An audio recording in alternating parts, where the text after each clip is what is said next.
पराधीन सुख नाही। हमारे घर की बहुएं नौकरी नहीं करती, ये तो हमने पहले ही तुम्हें बता दिया था। फिर आज इतने सालों बाद ये जिद क्यों बहू रानी? इतने सालों में तो तुमने भी यहाँ सबके साथ अच्छा सामंजस्य बिठा लिया है। तुम्हारे बगैर तो एक पत्ता नहीं हिलता इस घर में। फिर अचानक से ये नौकरी का फितूर क्यों चढ़ गया तुम्हारे दिमाग पर? तुम नौकरी करने जाओगी तो ये घर गृहस्थी कौन संभालेगा?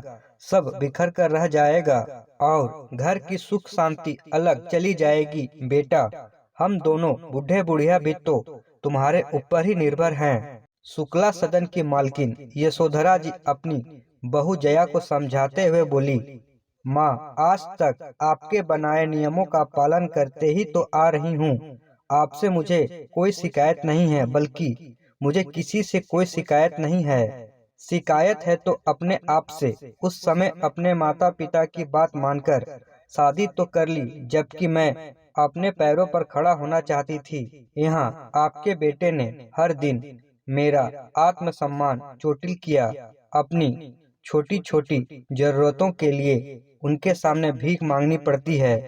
ये सब तुमने हमसे तो कभी नहीं कहा। हमें तो ऐसा कभी नहीं लगा कि इस घर में तुम्हें कोई कमी है। फिर आज अचानक यशोधरा जी ने अपनी बात अधूरी छोड़ दी। माँ, जब तक सहन हुआ करती रही, जब मेरे सब्र का बांध टूट गया तो आपने लिए निर्णय ले लिया।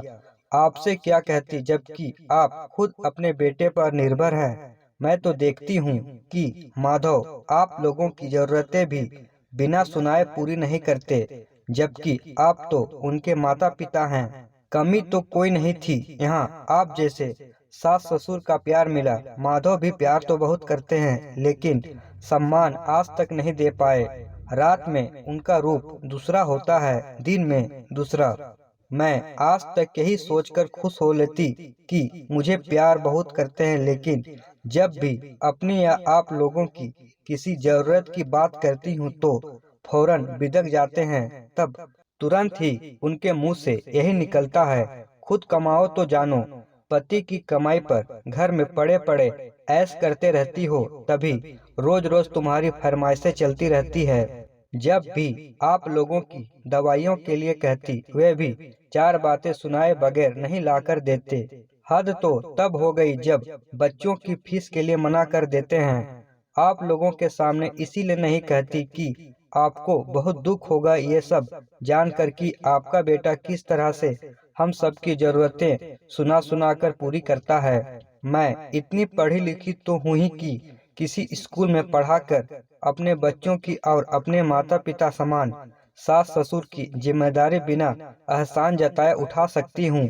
अच्छा, तो मेरी बुराई हो रही है? नौकरी करनी है तो उसके लायक पढ़ाई लिखाई भी तो होनी चाहिए। तुम तो इतना पढ़ी लिखी भी नहीं हो जो कोई मामूली सी नौकरी भी कर सको। इसीलिए घर बैठो, जैसे चल रहा है वैसे चलने दो। माधव व्यंग से हंसते हुए बोले। माधव की माँ बोली, वे कोई कम पढ़ी लिखी नहीं है माधव। उसने MA इंग्लिश से किया है और साथ में कंप्यूटर का डिप्लोमा भी किया हुआ है। जिस समय शादी की बातचीत चल रही थी, हमने ही जया के पिता को कहा था, आपने अपनी बेटी को पढ़ाया लिखाया, बहुत अच्छी बात है, लेकिन अब इसका सबके सामने ढिंढोरा पीटने से कोई फायदा नहीं, क्योंकि हमें पढ़ाई लिखाई की कोई जरूरत नहीं है। हमें तो ऐसी बहू चाहिए जो घर संभाल सके। कौन सी हमें नौकरी करवानी है जो डिग्रियां देखकर खुश हो? हमारा खानदानी व्यवसाय है। माधव के पिताजी बीमार रहते थे, इसीलिए माधव बहुत छोटे से अपने पिता का व्यापार संभालने लगा है। तो ज्यादा पढ़ लिख नहीं पाया, इसीलिए हमें नहीं चाहते कि उनकी पत्नी उससे ज्यादा पढ़ी लिखी हो, जिससे उसे कभी हीन बोध हो। लेकिन पढ़ी लिखी जया हमें बेहद पसंद आ गई। तब हमने उसके माता पिता से बात करके उसके पढ़े लिखे होने की बात तुमसे छुपा ली, क्योंकि तुम्हें भी जया के पढ़े लिखे होने की बात पता चलती तो तुम भी शादी के लिए मना कर देते। उस समय जो बात छुपाकर हमने गलती की, आज उसे तुम्हारे सामने उजागर करके अपनी गलती सुधारना चाहते हैं। हमें नहीं पता था कि हमारा बेटा इतनी गिरी हुई मानसिकता का है, जो अपने माता पिता, पत्नी और बच्चों की जिम्मेदारी भी एहसान जताकर उठाता है, जबकि हमने, तुम्हारे माता पिता ने तुम्हारी हर जिम्मेदारी खुशी खुशी उठाई है। खुद कम खाया, कम पहना, लेकिन तुम्हें अच्छे से अच्छा खिलाया, पिलाया, पहनाया। बहू तुम्हारे माता पिता, तुम्हारे बच्चे और पूरे घर को संभालती है। क्या उसने कभी हम सबको सुनाया या एहसान जताया?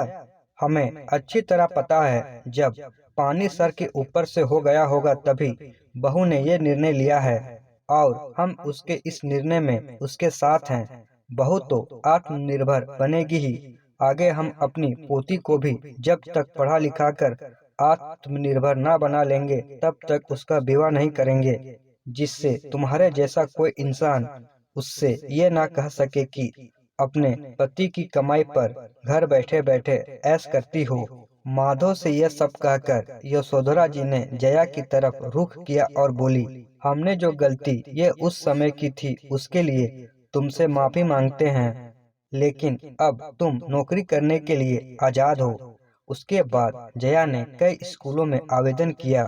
शहर के एक प्रतिष्ठित स्कूल में उसे कंप्यूटर टीचर की नौकरी मिल गई, जहां उसकी अच्छी खासी सैलरी थी, जिससे वे अपनी जिम्मेदारियों को उठा सकती थी। माधव, जो जया को अपने से भी कम पढ़ी लिखी समझकर उसका अपमान करता रहता था, उसे जरा जरा सी जरूरतें एहसान जताकर पूरी करता था।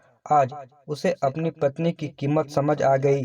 जो पत्नी इस घर के लिए, उसकी खुशी के लिए इतने सालों तक अपना टैलेंट छुपाई रही, जया ने सास ससुर और बच्चों की देखभाल के लिए घर पर एक नौकरानी रख दी। जितना हो सकता काम करके जाती, फिर आकर भी करती। यह सोदरा जी और बच्चे भी उसका हर संभव सहयोग करते। माधव की अकड़ भी ढीली पड़ गई, क्योंकि अब जया ने अपनी किसी भी जरूरत के लिए उससे मांगना छोड़ दिया था। इस तरह के मोटिवेशनल कहानी के लिए हमारे चैनल को सब्सक्राइब करें, लाइक करें, शेयर करें और कमेंट जरूर करें।